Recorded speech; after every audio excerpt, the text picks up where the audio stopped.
Bon, bonjour. Donc je vais reprendre, je vais continuer le survol de ma collection par ordre alphabétique.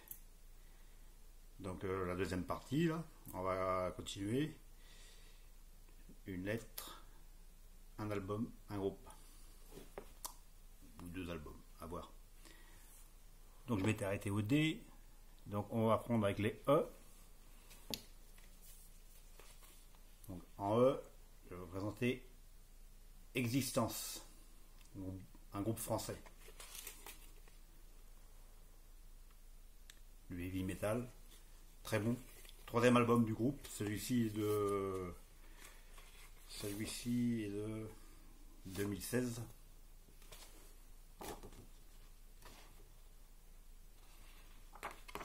Et ils sont alors ça c'est celui-là c'est le troisième. J'ai celui d'avant le deuxième, très bon entre le hard rock et heavy metal. C'est le genre de groupe qui monte tranquillement en puissance, je trouve. Ça s'améliore de plus en plus en fonction des albums. Et donc ils sont le quatrième, devrait sortir en septembre ou octobre. Depuis 2016, ils ont le temps de préparer. Donc Existence, oui, alors parce que j'aime bien aussi, je m'intéresse aussi beaucoup à la scène française. Alors ils chantent quand même en anglais, mais c'est vraiment du bon heavy. Je ne sais pas non plus si c'est particulièrement connu, mais là il n'y a pas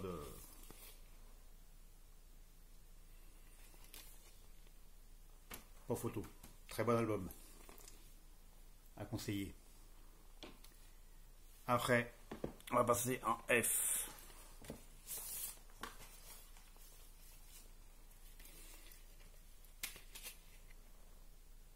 Fabienne Shine. Donc là, alors, toujours pour ceux qui ne connaissent pas, Fabienne Shine, c'est la chanteuse de Shaking Street dans les années 80, 78-80, groupe de hard rock français. Donc là, on est plus un peu dans le rock, c'est son album solo. Je ne sais pas si elle a fait beaucoup d'albums solo, mais celui-ci est 2018, il me semble. Ouais, 2018. Et donc quand j'avais vu qu'elle avait sorti un truc, comme j'aime bien Shaking Street, j'aime bien la scène française, et puis Fabienne Shine c'est quand même quelqu'un, une personne qui a un parcours dans le milieu de la musique assez atypique, on va dire. Donc je me suis pris cet album, et ben, je le trouve franchement très bon. C'est rock, un peu hard rock, mais c'est vraiment très très bon.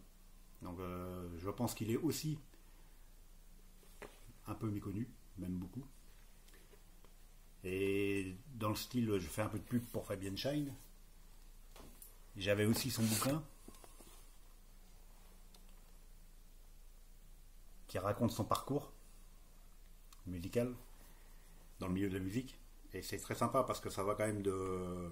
Elle a côtoyé Charles Aznavour, rien à voir avec ce qu'elle fait. Les Rolling Stones, elle a été un moment avec Jimmy Page de Led Zeppelin, enfin, il y a du voyage.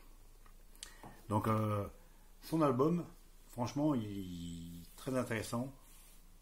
Je le conseille aussi. Enfin, voilà. Angers. Alors, Angers, là j'ai pris ce qui est connu. Girls School Hit and Run de 81. J'ai découvert Girls School un peu avec celui-ci. J'adore cet album. Et celui que je voulais vous montrer, c'était surtout le revisiter.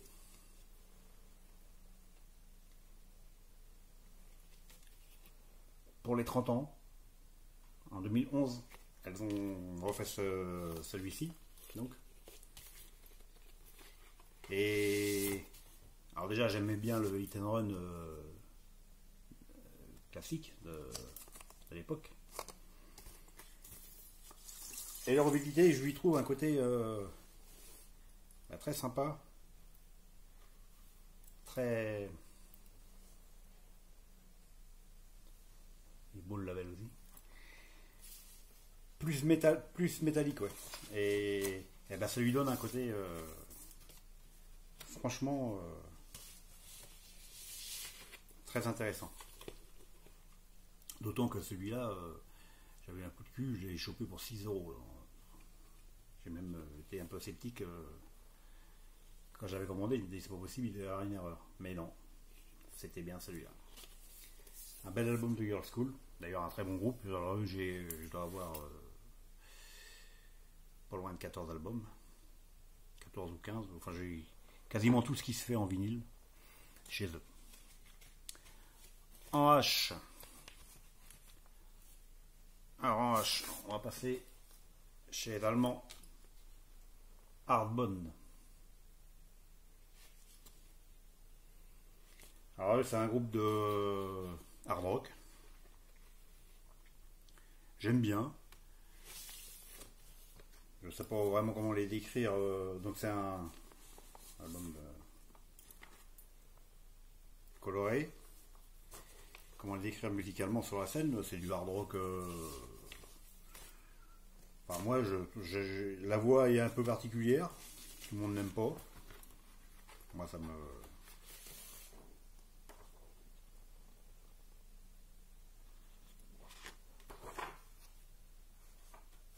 Donc ça, c'était le premier qu'ils ont sorti en vinyle, parce ils ont d'autres albums avant. Alors c'est une série numérotée limitée.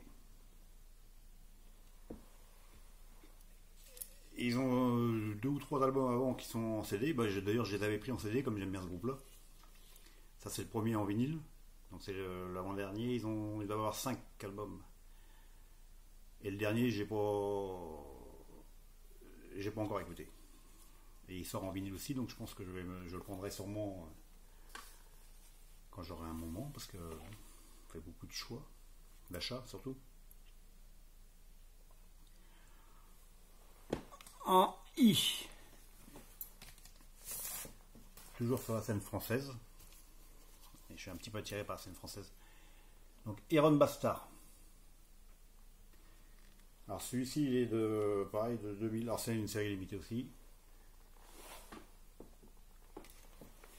C'est de Strasbourg ce groupe-là, ça chante en anglais. Ça serait un petit peu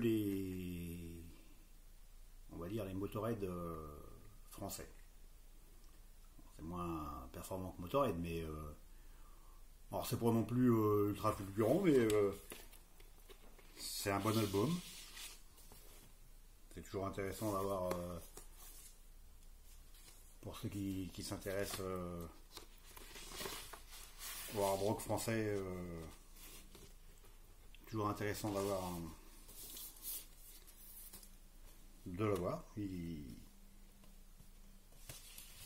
Donc c'est pareil, je ne sais plus. Il doit y avoir 4 albums, ça va être le 3e.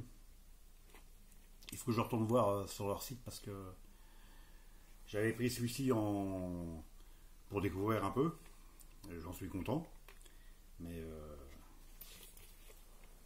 j'ai pas non plus suivi plus que ça après. Iron Bastard.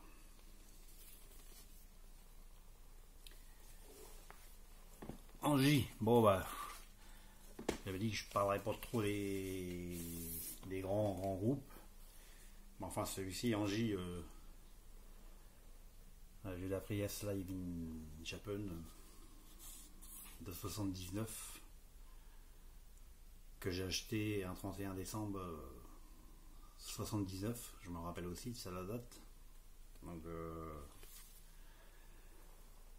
bon, celui-ci, il n'y a rien à dire dessus puisque tout le monde le connaît, je pense. Mon deuxième album de Judas Priest, une bombe. Depuis, je suis carrément fan de ce groupe. Et je vais finir avec les K.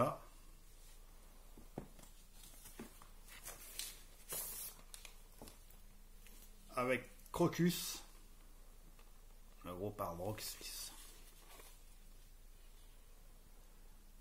Le live.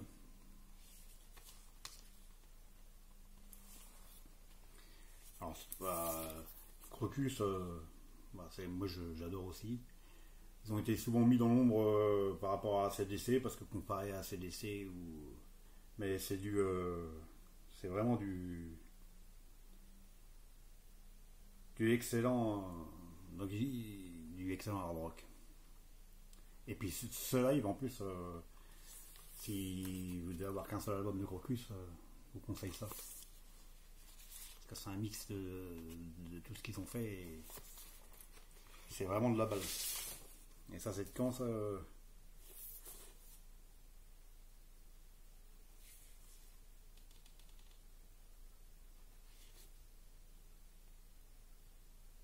j'ai plus l'année, c'est dans les derniers là, les derniers sortis. Ça va être 2016, 17, un truc comme ça. C'est sorti après je ne sais plus, merde, Dynamite avec le chien, je m'en rappelle plus. Enfin voilà, ce live là de Crocus, une tuerie. Bon, ça va s'arrêter pour les cas. En fait, ça va assez vite, hein. Allez, à suivre. Salut!